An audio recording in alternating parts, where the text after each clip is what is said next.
அனைவருக்கும் விநாயகர் சதுர்த்தி வாழ்த்துக்கள். விநாயகர் சதுர்த்தி வந்துட்டே இருக்கு. விநாயகர் சதுர்த்தியை முன்னிட்டு இந்த தடவை ஒரு சூப்பரான ஒரு ஹெல்த்தியான கொழுக்கட்டை ரெசிபி தான் நான் செஞ்சு காட்ட போகிறேன். இன்னைக்கு நான் கொழுக்கட்டை செய்கிறதுக்கு அணில் கொழுக்கட்டை மாவு வாங்கியிருக்கேன். இது வாங்குறதுக்கு முக்கியமான காரணம் என்னன்னா, அவங்க கொடுத்த ஒரு gift தான். அதான் சொல்லலாம். ஏன்னா அந்த கிஃப்ட்டுக்காக தான் இந்த மாவு வாங்கினேன். ஸோ செம சூப்பரான ஒரு கிஃப்ட்னு கூட சொல்லலாம். அணில் கொழுக்கட்டை மாவில் சூப்பராக கொழுக்கட்டையும் வருது. ரொம்ப டேஸ்ட்டாகவும் இருக்கும், ரொம்ப நல்லா வரும். ஸோ அதனால் வாங்கி இதில் ட்ரை பண்ணலாம். அவங்க கொடுத்த இந்த ஃப்ரீ கிஃப்ட் இந்த மோல்டு தான் அழகாக இருந்தது பார்க்குறதுக்கு. நம்ம சோமாஸெல்லாம் செய்வோம்ல அந்த மாதிரி. லாஸ்ட் இயர் இந்த மாதிரி வாங்கினேன், அதுவும் சூப்பராக இருந்தது, அதுவும் எனக்கு ரொம்ப பிடிக்கும்.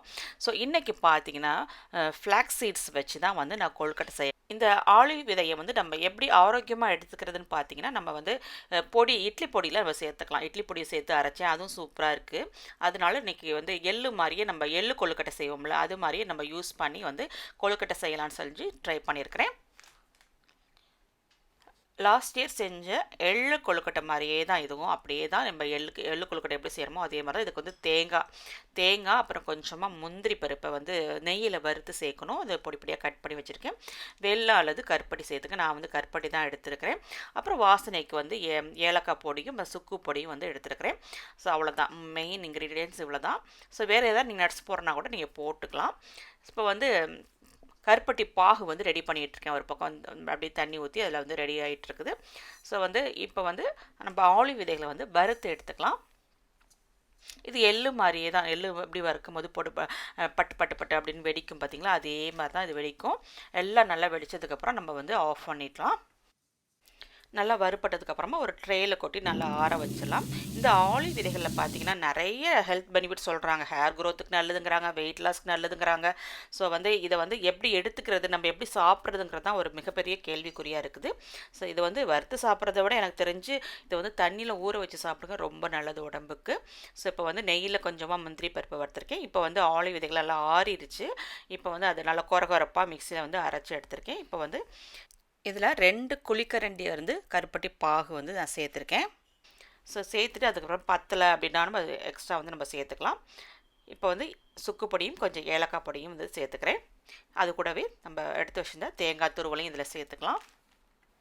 கிட்டத்தட்ட நான் 1 கப் ஃப்ளாக்ஸ் சீட்ஸ் எடுத்துக்கிட்டேன். அது இந்த அளவுக்கு வந்துச்சுங்க. இதுக்கு நான் பாகோட அளவு நான் குழிக்கரண்டியில் எடுத்திருக்கேன். ஒரு 3 குழிக்கரண்டி அளவு இதுக்கு கண்டிப்பாக தேவைப்படும்.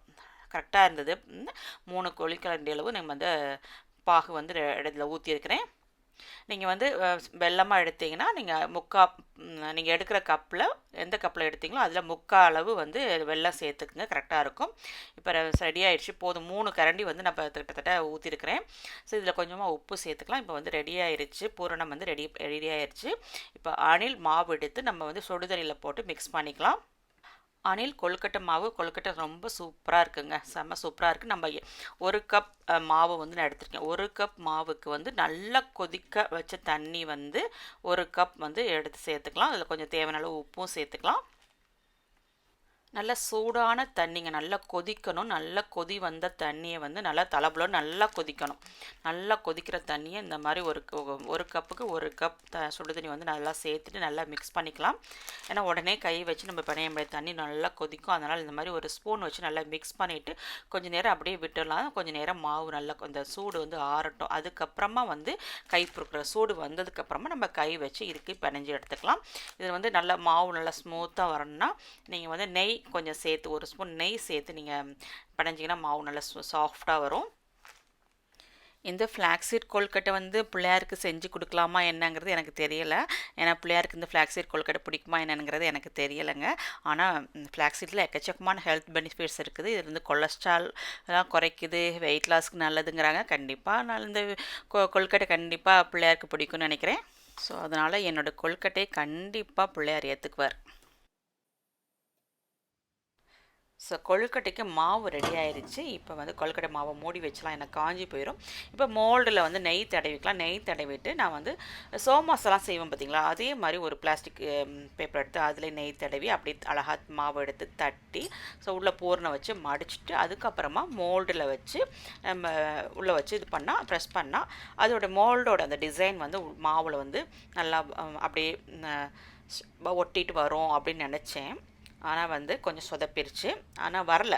ஏன்னா இது அதோட மாவு வந்து கொஞ்சம் திக்காக இருக்கணும். அந்த மோல்டோட அச்சு நம்ம ப்ரெஸ் பண்ணும்போது அந்த அச்சுக்குள்ளே போய் பதிகிற அளவுக்கு அந்த மாவு வந்து திக்காக இருக்கணும். இந்த மாதிரி செஞ்சால் அது அந்தளவுக்கு வரல. அந்த டிசைன் வந்து அதில் கொழுக்கட்டையில் வரவே இல்லை. இன்னொரு ஒரு விஷயம் என்னென்னா, நீங்கள் தண்ணியாக அதுவும் மாவு வச்சுட்டோம்னா அது அப்படியே ஒட்டிக்குது. அந்த இதில் ஒட்டிட்டு எடுக்கும் போது கரெக்டாக வரல. கொஞ்சம் மாவு கொஞ்சம் திக்காக இருக்கணும். அப்போ தான் இதில் டக்குன்னு எடுக்க வருது. ஓகே, அது ஓரளவு வந்துருச்சு. ஸோ அடுத்த தடவை ட்ரை பண்ணும்போது ரெண்டாவது வந்து நான் உள்ளேயே மாவு வச்சு பண்ணிட்டேன். பட் இப்படி மாவு வைக்கும்போது கொஞ்சம் வெள்ளை மாவு வந்து கொஞ்சம் அதிகமாக தான் ஆகுது அதுக்கு. ஸோ ஓகே, வந்து டைரெக்டாகவே அதில் வச்சு நம்ம ப்ரெஸ் பண்ணால் தான் அந்த டிசைன் வந்து மாவுக்கு வருது. ஸோ இப்போ பூரணை வச்சு நம்ம வந்து ப்ரெஸ் பண்ணால் தான் சூப்பரான அந்த மாடல் வருது, அந்த டிசைன் வந்து வருது. ஸோ ஆனால் வந்து இவ்வளோ திக்காக ஆகுது மாவு.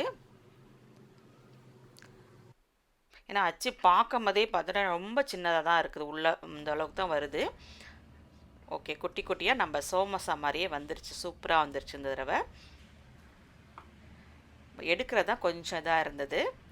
நம்ம சோமோசா மாதிரி கொஞ்சம் மாவு ரொம்ப கொஞ்சம் இதாக இருக்கணும், தண்ணியாக இல்லாமல் கொஞ்சம் திக்காக இருந்தால் தான் அந்த அச்சுலேருந்து எடுக்கிறது ஈஸியாக இருக்குது. ஸோ ஓகே, இப்படியே வந்துருச்சு.